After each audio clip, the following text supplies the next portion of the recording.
My wife gave me the greatest gift a man could ask for: a 3-day hall pass disguised as a plane ticket. Round trip to San Diego. You need a break from everything, Mia had said, her eyes shining with a sincerity so profound it should have won an award. Go see Dave. Just unplug. It was perfect. A wife encouraging a boys' weekend is either a saint or has plans. I just didn't realize how specific her plans were. The trip itself was exactly what I needed. Sun, surfing, friendly arguments about sports. Mia's texts were flawless props in her little play. Miss you like crazy, and hope you guys are having a blast. Each one was a brushstroke on her masterpiece of the doting, lonely wife. I came home late Sunday, tired from the flight. The house was spotless, and the air hung thick with the cloying scent of a fresh linen candle, the official fragrance of covering your tracks. I didn't suspect a thing until the next morning. As I was making coffee, her phone, lying face up on the kitchen counter, buzzed and lit up. The screen displayed a preview of a message from a contact I knew all too well. Neighbor Dan. The message itself was a masterwork of tacky indiscretion. Last night was insane. We need to find more reasons for him to go away. And there it was. My entire marriage, my carefully built life, wasn't shattered by a lightning bolt of passion. It was cheapened by Dan. Dan. The guy whose greatest thrill was a freshly mown lawn and who considered themed socks a personality trait. The feeling that washed over me wasn't rage or even heartbreak. It was a profound, almost comical sense of insult. This wasn't a tragedy, it was a spectacularly lame joke, and I was the punchline. My life wasn't a drama, it was a low-budget sitcom. Mia walked into the kitchen, yawning, wearing one of my old shirts. "Hey, baby, welcome home." She smiled, completely oblivious. She had no idea the stage had collapsed and the audience was leaving. In that single, quiet moment, I decided that simply filing for divorce was letting her off easy. It was too clean, too adult. Now, a gesture this uniquely unimaginative deserved a response in kind. She'd given me the gift of a weekend trip.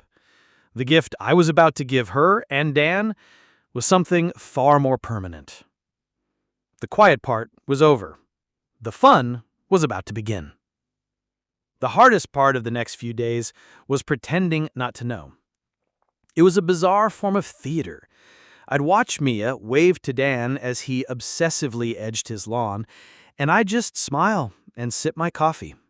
They exchanged pleasant, meaningless nods, like two actors in a play who had no idea that I, the director, had completely rewritten the third act into a dark comedy.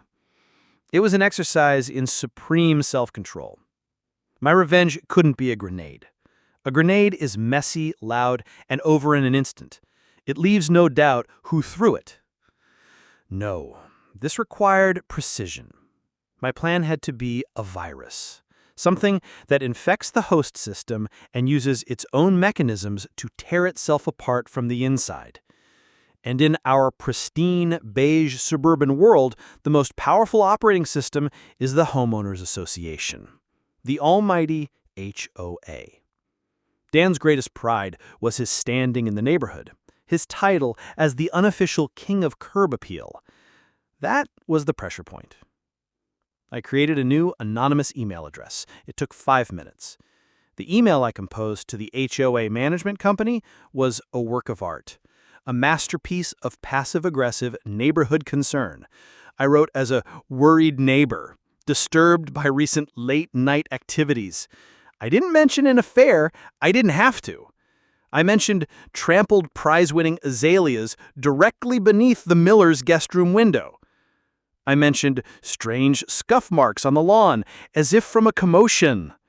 I used phrases like disregard for shared community standards and unbecoming conduct.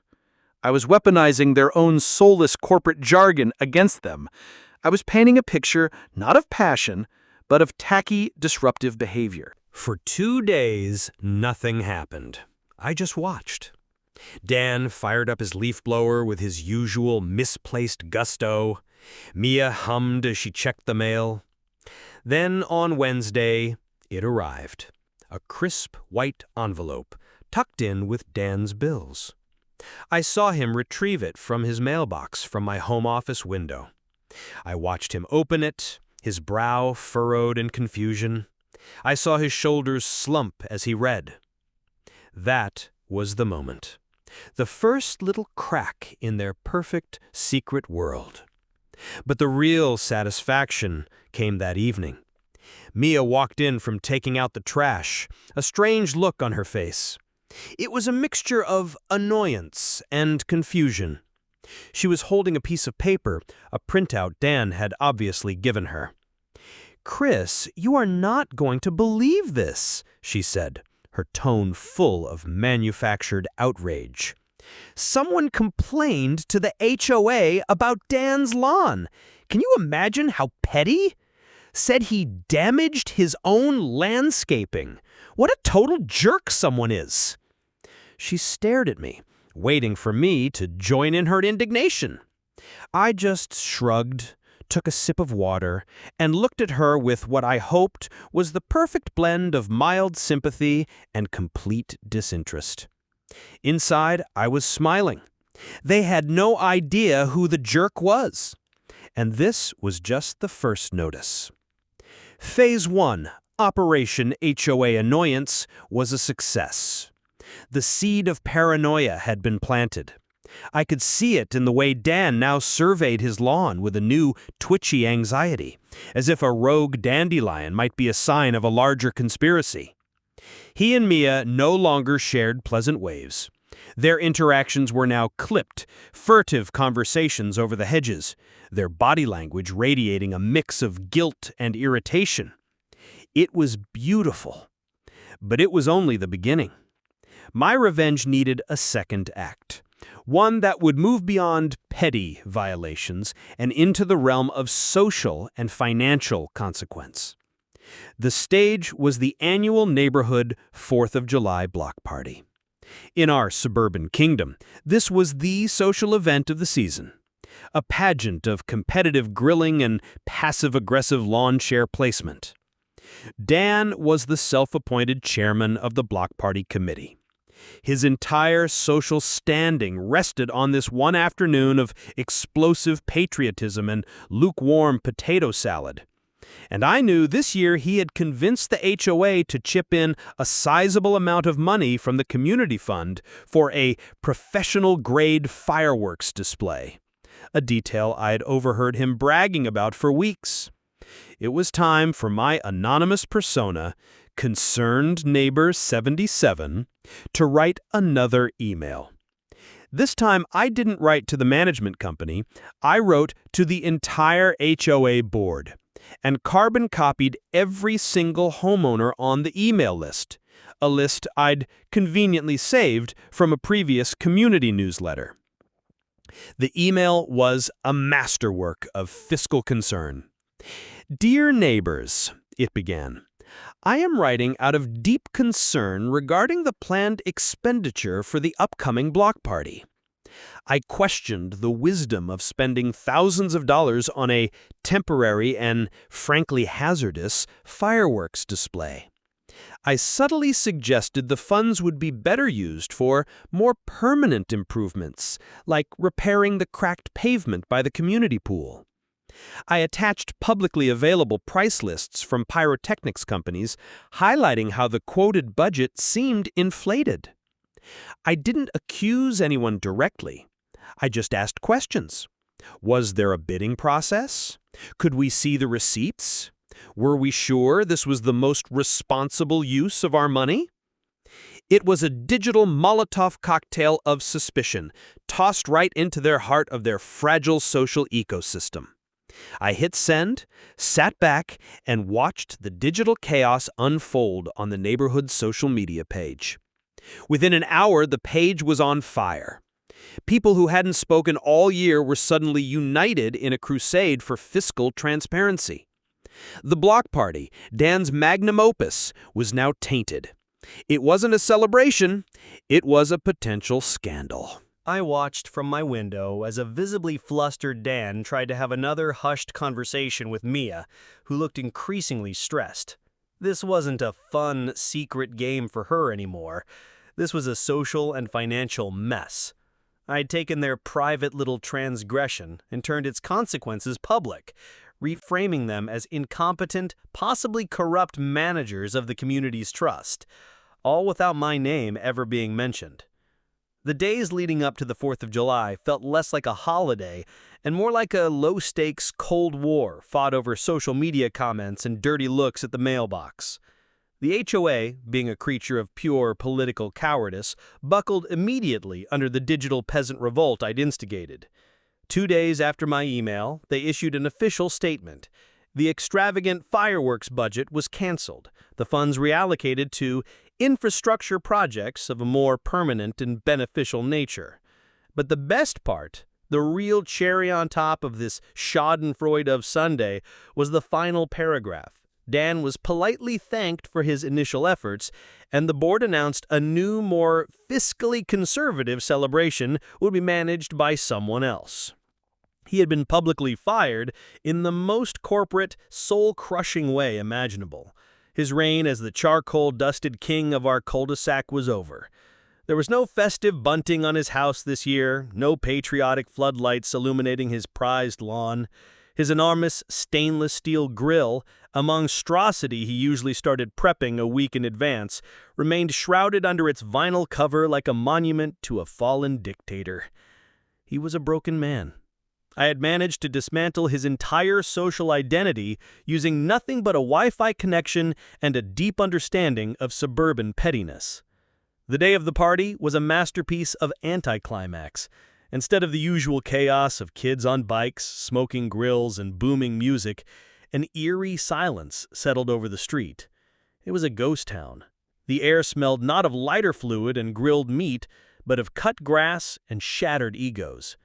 This silence, this profound absence of the joy he was meant to orchestrate, was the symbolic outcome of his tawdry little affair. Mia was beside herself. She paced our living room, fuming about the toxic, miserable people who had ruined everything. "Dan is devastated," she said, her voice tight with an anger she couldn't direct at me. "He poured his heart and soul into this, and some anonymous coward destroyed it." She looked at me, desperate for validation, for an ally in her fury. I just offered a neutral, vaguely sympathetic shrug. "Yeah, total bummer," I said, looking at the window at the empty street. Seeing her so agitated, defending the man she'd cheated on me with over a conflict I had engineered, was the final piece of the puzzle. My experiment was complete. The fun part was over. I had proven my point, not to them, but to myself. I had turned their cheap little secret into a catalyst that blew up their social world. They were so consumed by the public fallout that they never even considered the real threat was standing right beside them. That evening, as the pathetic pop of a few distant, unsanctioned fireworks echoed in the quiet, I didn't feel angry anymore. I just felt done. I went into my office, closed the door, and opened my laptop. It was time to find the best address divorce attorney in another state. My quiet revenge was over. Now it was time for my quiet exit. The final act wasn't dramatic. There was no tearful confession, no cinematic confrontation. My war had been fought silently, entirely from the shadows, and my victory would be just as quiet. 2 weeks after the non-event of the 4th of July, with the neighborhood still simmering in a low-grade resentment that I had so expertly brewed, I served Mia with the divorce papers. I did it myself. I just slid the envelope across the granite kitchen island one morning while she was scrolling through her phone, probably checking to see if Dan had managed to successfully germinate his new patch of fescue. The timing was deliberate, cold, clinical. Her reaction was a strange cocktail of shock, indignation, and, most tellingly, a flash of pure panic, But it wasn't the panic of a woman about to lose the love of her life. It was the panic of an employee who had just been caught embezzling from the company. Her face went pale. "What is this?" she whispered, her fingers trembling as she touched the envelope. "I think it's pretty self-explanatory," I said, my voice completely devoid of emotion. "Our assets are straightforward. There won't be much to argue about." She stared at me, her mind clearly racing, trying to connect the dots between my sudden icy departure and the social implosion of her new love interest. And then I saw the exact moment she put it all together. A flicker of dawning horror in her eyes. It was a beautiful, terrible thing to watch. "The HOA," she breathed, the words barely audible. "The block party? That was you?" I didn't answer. I didn't need to. The silent confirmation hung in the air between us. The truth was far more devastating than a simple affair. It wasn't that I'd found out, it was that I had known all along, had watched their little drama unfold, and had methodically, almost sadistically, dismantled their world piece by piece while smiling at them over coffee. She hadn't been cheating on a clueless victim, she'd been playing house with her own executioner. Her face crumpled. This was a pain far deeper than just getting caught. This was the humiliation of being so thoroughly outplayed, of having her intelligence and agency so completely underestimated. I hadn't just discovered her betrayal, I had made it, and by extension her, feel cheap and meaningless. The final symbolic insult wasn't the divorce, it was my utter lack of a dramatic reaction. Her grand, passionate rebellion against our supposedly boring life had been met not with a storm of tears and anger, but with a calculated, devastating campaign of petty sabotage, and finally, a quiet, indifferent shrug. I had already accepted a job offer in another state. My boxes were packed and waiting in the garage. There was nothing left to say. I picked up my keys from the counter. "You wanted a break from me, Mia. You got it." Then I walked out the door, leaving her alone in the ruins of the tacky little world she had chosen. I never saw her or neighbor Dan again.